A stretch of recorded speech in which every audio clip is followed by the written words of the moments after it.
Dominus vobiscum, sequentia Sancti Evangelii secundum Lucam.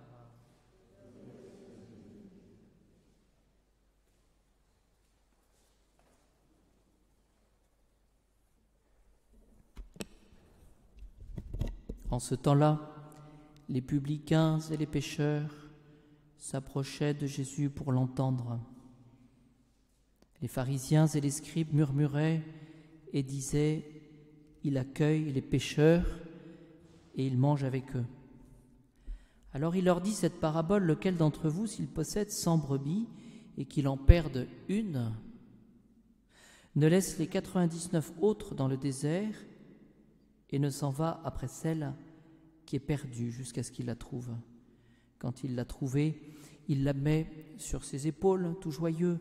Puis, arrivé à la maison, il appelle ses amis et ses voisins et il leur dit « Réjouissez-vous avec moi, car je l'ai retrouvée, ma brebis qui est perdue.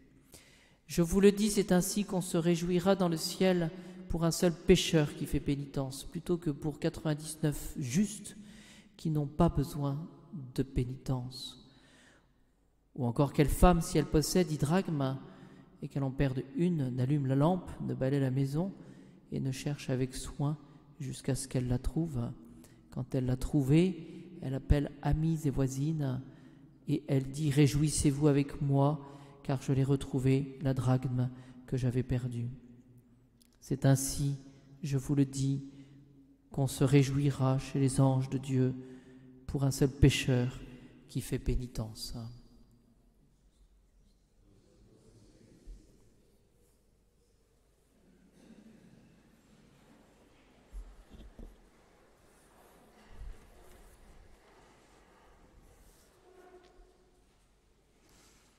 Nous pouvons ce soir considérer tout ce que le bon Dieu a fait pour nous. Le don de la vie, la santé peut-être, les croix qui sont rédemptrices.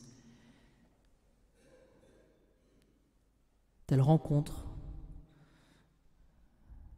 telle épreuve. Voyez, ne vivons pas pour nous-mêmes, essayons de considérer toutes ces occasions de rencontre avec le Seigneur ou avec le prochain et qui nous apprend justement à vivre. Et si le Seigneur fait tout ça pour nous, il le fait pour nous gratuitement, parce qu'il n'a pas besoin de nous, le Seigneur. Il n'a pas besoin de nous, mais il est bon et il nous aime. Et s'il le fait, il le fait en dépit souvent de notre ingratitude, de notre péché, de, que sais-je encore, de notre esprit d'indépendance. Voilà. Bien, c'est un petit peu la même chose que le Seigneur nous invite à faire, comme il le fait lui-même, pour le prochain. C'est ce que nous voyons dans l'Évangile, dans la première partie de l'Évangile, cet Évangile que nous connaissons bien. Ce qui est assez intéressant, c'est qu'il y a les publicains et les pécheurs qui s'approchent de Jésus, c'est-à-dire ceux qui sont pauvres, ceux qui ont besoin. Le publicain, c'est celui qui se frappait la poitrine. Seigneur, voilà, il prenait la dernière place. Mais il y a aussi les pharisiens et les scribes qui s'approchent de Jésus. Ils sont là, ils sont intéressés, ils réfléchissent, mais ils ne se laissent pas toucher par finalement ces paroles de bonté, cet enseignement sur le royaume de Dieu.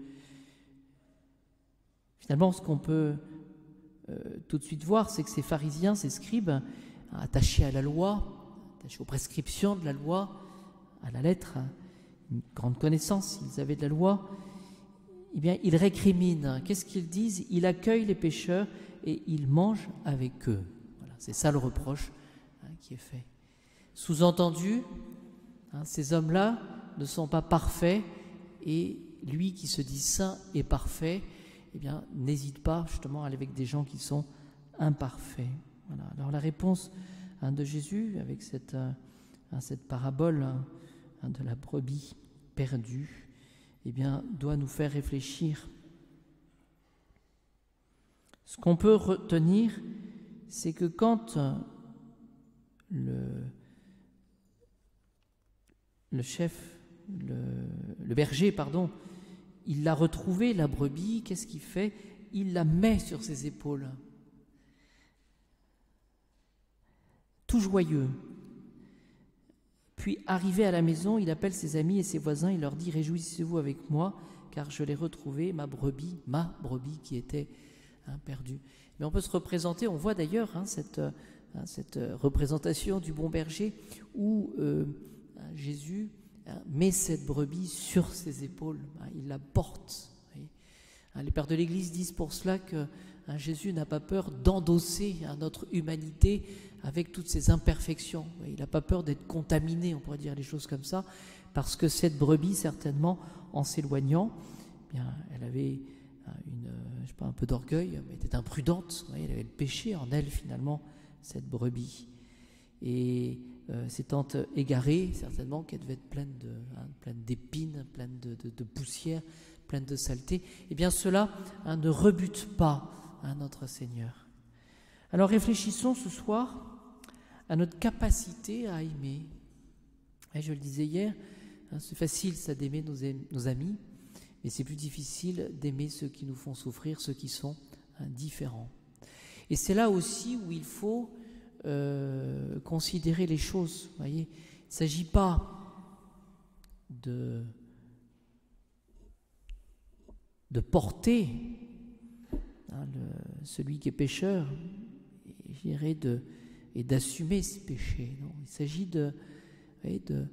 d'avoir cette volonté de sortir le pécheur de son péché.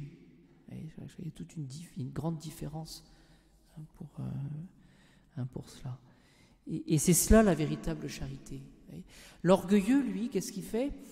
Il met une distance, et puis il laisse la personne dans son péché. Celui qui aime vraiment, eh bien, ce qui arrive à celui qui pêche, eh bien, il se dit, c'est comme si ça m'arrivait à moi. Un petit peu comme une maman qui veut porter la fièvre de son enfant, en disant, cet enfant qui souffre, qui est malade, qui est opéré, eh bien, cette maman, qu'est-ce qu'elle veut faire? Elle veut le porter à sa place, cette maladie. Eh bien, c'est cela la véritable charité, c'est qu'on est capable de porter la chose, la maladie, mais non pas vivre de la maladie, mais pour essayer de l'en extirper du pécheur, du malade, la maladie. Et puis celui qui véritablement a l'esprit missionnaire, c'est celui qui finalement, lorsqu'il voit le pécheur, mais il se dit, moi sans la grâce de Dieu, je pourrais être dans le même état, peut-être de manière pire. Donc on souffre de cette situation. Vous voyez, dans cette lettre de Saint Pierre, il dit, abaissez-vous sous la main puissante de Dieu pour qu'il vous élève au temps de sa visite. C'est-à-dire qu'il ne s'agit pas de rester au niveau du péché, il s'agit de s'en sortir. Sinon c'est une attitude libérale, indifférente, mondaine. Ma conclusion, je la trouve dans Saint Pierre, jetez en lui, dans le Christ, tous vos soucis, car il a soin de vous. C'est-à-dire finalement, ce que le Seigneur nous demande, c'est de ne pas craindre d'aller vers le pécheur, mais pour l'aider justement à sortir de son péché, et en même temps d'avoir ce soin, ce soin du salut des âmes, et non pas tout seul évidemment, mais avec cette aide de Dieu, cette grâce du bon Dieu. Voilà ce que nous pouvons tirer ce soir comme leçon de cet évangile. Ne soyons pas comme les pharisiens et les scribes qui murmurent. Il accueille les pécheurs et il mange avec eux. Finalement, c'est une vue très myope des choses. Demandons au Seigneur d'avoir cette véritable charité, cette charité qui couvre la multitude de péchés et qui fait accéder au ciel.